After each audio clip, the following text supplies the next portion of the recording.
Hello everybody and welcome back to my channel. Now that we are finally moving into November, well, we've been in November for a while actually, but now that it is finally November, it is my favorite time of year to do the end of year book tag where we can go through a couple of questions, talk about my reading plans for the last 2 months of the year, and just catch up before 2025 is over, which is crazy honestly. Am I ready for it to be 2026?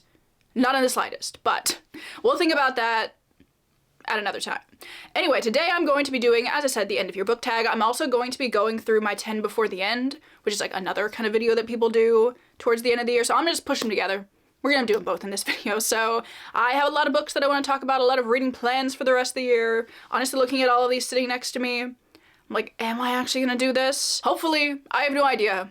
But we're just gonna see. So let us just jump into the tag with the first question, which is, do you have any books that you have started and need to finish? I only have one this year, and it is a book that I definitely plan on finishing. I would really like to finish this book within the next week actually, because I'm still in the middle of The Phantom of the Opera by Gaston Leroux. Have I read any of this book within like the last month, really? No. But I literally only have 100 pages of this book left. It's not that long of a classic. I was liking what I was reading so far. I feel like I just lost momentum with it a little bit. But I'm a new woman these days. I'm no longer going to start classics and then not finish them for like 3 years. I simply do not need another Jane Eyre situation on my hands. So I will be finishing this book up hopefully before the end of November, if it kills me. Which I realize saying that doesn't really make it seem like I'm very excited about finishing it. I am. I promise I am. But like, I simply cannot fall into the classic trap that I normally get into. So, gonna finish this. No doubt, no question, it's happening. The second question is, do you have any autumnal books to help you transition into the end of the year? I do have a couple that I would like to talk about, 3 actually. And I chose these specifically because I feel like they have autumnal vibes, but they're kind of like darker autumnal vibes, which I tend to reach for in November, December times. So the first one I have here is The Exorcism of Fairies by J.L. Vampa. I've talked about this book so many times, but I am so excited to get into it and read it. It is a dark academia romance with fae. Yeah, thank you very much. I actually don't really know that much else about it aside from the fact that our 2 characters, I believe, well, she's the daughter of a mortician. She's studying botany, and he's a professor of morbid anatomy. It sounds creepy, spooky, there's romance, it's dark academia. Does that not sound like the perfect November book? It absolutely does. So I'm going to be reading that in November. Another one I'm very excited about is Hazelthorn. This one is another like dark, creepy vibe kind of book. And we're following a main character, I believe, that inherits a decrepit mansion. And it also has a weird garden behind it. So it kind of has that botanical horror vibe to it. I just feel like the cover overall is giving me November vibes. It wasn't a book that I wanted to read like specifically in spooky season, but like it's a spooky book, if that makes sense. So I feel like this is another really good transition book. The next question is, do I have any new releases on my radar for the rest of the year? And I kind of feel like I don't, honestly. I feel like there are a couple of books that I am interested in, maybe, that are coming out, but it's nothing that I've really been looking forward to the entire year. There's nothing that I'm just gonna like absolutely rush out and read the minute it releases. But I do have a couple that I might get to. The first one is Arrow of Fortune by somebody. Who's this book by? Oh, it's Jacqueline Benson. This is the 3rd book in the Raiders of the Arcana series. I read the first 2 books in this series earlier this year, and while I have issues with them, I still feel like they're a pretty fun time. They're like a historical action-adventure rom-com kind of situation, which always sounds like it's gonna be up my alley. My only qualm maybe with this one is the fact that our 2 main characters did like kind of get together at the end of the last book. So I'm like, are we gonna have like the fun tensiony banter in this one? I don't know, but I'm intrigued enough that I'm probably gonna read it at some point. I just don't know if I'm gonna read it this year, but I believe it comes out in mid-November sometime. I'm pretty excited for the setting in this one. I think they're going to India maybe. So I'm just intrigued to see setting, advancement of like the whole like magic thing that's going on in this series. It's an odd one, but I like it.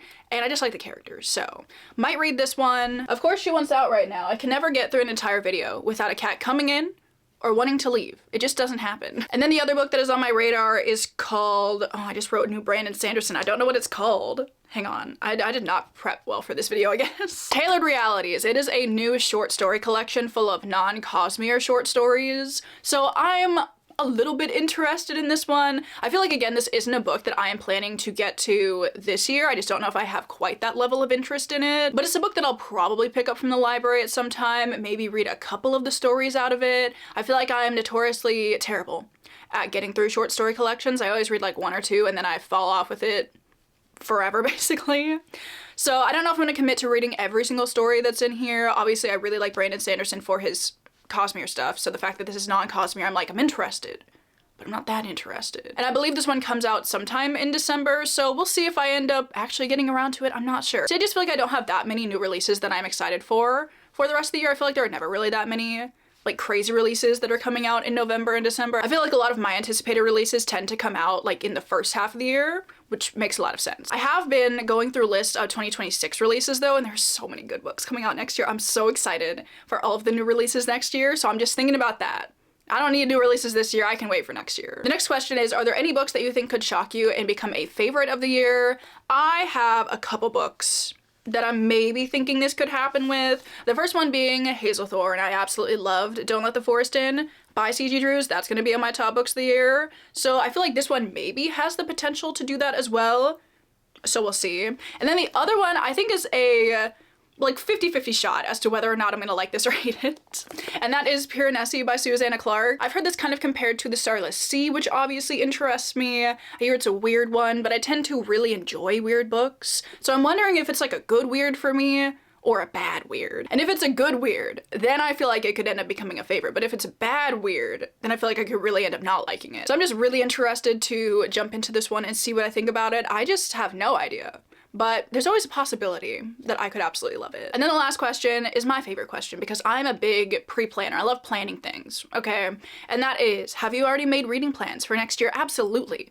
I've made reading plans for next year. One of my main reading plans for next year is to actually read a lot of Discworld. I feel like that was one of my reading plans for this year and I did not do that. But as I mentioned in my last video, a couple of my patrons have set up this like insane fantasy buddy read thing that they're doing. They're reading like a lot of books every single month and I'm not committing to that. But they are reading 2 Discworld books a month throughout 2026, so I would really like to participate in that. Which means I will hopefully be able to read all 5 of the unread Discworld books that I have and be able to buy more of these very cute mass market paperbacks. Have I talked about these enough yet?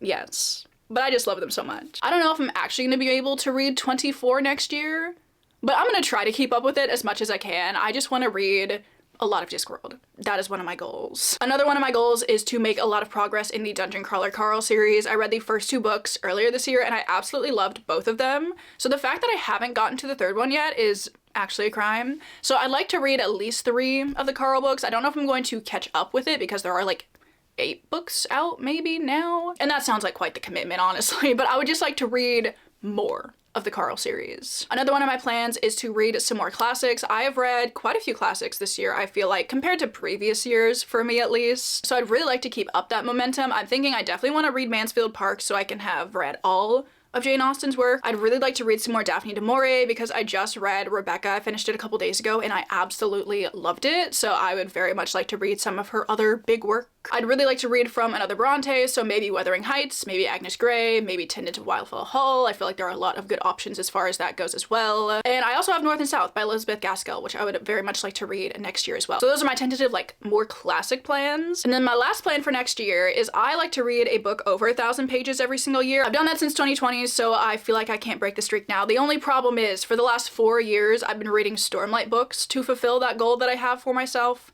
However, as we know, no more Stormlight books. So I feel like I was really scrambling to come up with a book that was over 1,000 pages that I really wanted to read next year. So I kicked around maybe some Stephen King. I haven't read The Stand. I was like, maybe I could do that. I was like, should I commit to reading The Count of Monte Cristo? And then I was like, Katie, let's be serious now. So I landed on something that was very much in my wheelhouse, kind of historical fantasy feeling, but it still intimidates me a lot, which I feel like I need books like that on my reading plans, you know. So I picked up this absolute brick of a book, which is Jonathan Strange and Mr. Norrell by Susanna Clarke. 2 Susanna Clarke books on this end of year TBR here. Well, like not end of year TBR, because like this is for next year, but look how freaking thick this thing is. It is so long. It is 1,006 pages maybe, so it like just hits my goal, which is perfect. And I think in this one we are following some magicians in London in the late 1800s, which obviously sounds like it might be up my alley. I have heard that this book, you know, feels long. Maybe it's a bit drawn out in places, but I've just been hearing so much about this book in general, good things and bad things. It fulfills my arbitrary reading prompt that I have for myself, so it seemed like the go-to answer. So I'm hoping to maybe start this in December and then finish it up in January, which I do allow myself to do with my 1,000-page books. There are many a Stormlight book that I've taken into the new year and still counted as my 1,000-page book for the year, so I feel like I'll do that with this. I feel like it'll be more manageable if I give myself ample time to read it, obviously. So this is my final reading plan for 2026. It definitely is the most intimidating one. I got this in the mail the other day and I was like, I could literally take somebody out with this. It's a paperback, but it is mighty, let me tell you. So there's my final reading plan for 2026. So those are all of the questions, well, most of the questions that are in the end of year book tag, because one of the questions was to talk about like your general end of year TBR, but I wanted to do that in a more aggressive way by talking about my 10 before the end, which is actually 9 before the end because I have already like talked about some books that are on my TBR. So 10 before the end sounds better. It all makes sense. It's all good. So I'm not going to spend like too much time talking about these because a couple of these I have already talked about. A couple of these I have been saying for months that I'm going to read. So let me just show you my end of year reading plans for November and December.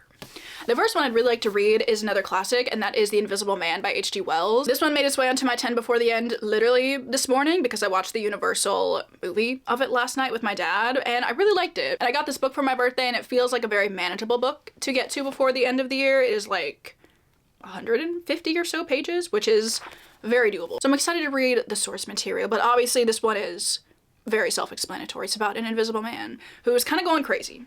He is absolutely wreaking havoc. And then I have Hemlock and Silver by T. Kingfisher. I've been wanting to get to this one for the last couple of months, but I just haven't been able to find the time to do it. But I believe this came out in August. I think it's a Snow White retelling. I think we're following a character who's like a healer and she has to, I don't know, maybe heal the king's daughter in some capacity. I don't know anything else about it aside from that, but I've really liked the couple of T. Kingfisher retellings that I've read, so I've been wanting to read this one. Then I have an Agatha Christie because I've been, again, saying I'm gonna read this one for the last couple of months and I have not done it, but that is The Body in the Library, which is about a body in the library. But this one's very short. I feel like a murder mystery in December kind of just feels right. It feels cozy, almost, even though people are getting murdered. Don't think about that too much. So I'd really like to continue on with Miss Marple and read this second one. And then I have Poison Study by Maria V. Snyder. I just wanted to talk about this one again because I'm very excited about it. It is on my November TBR.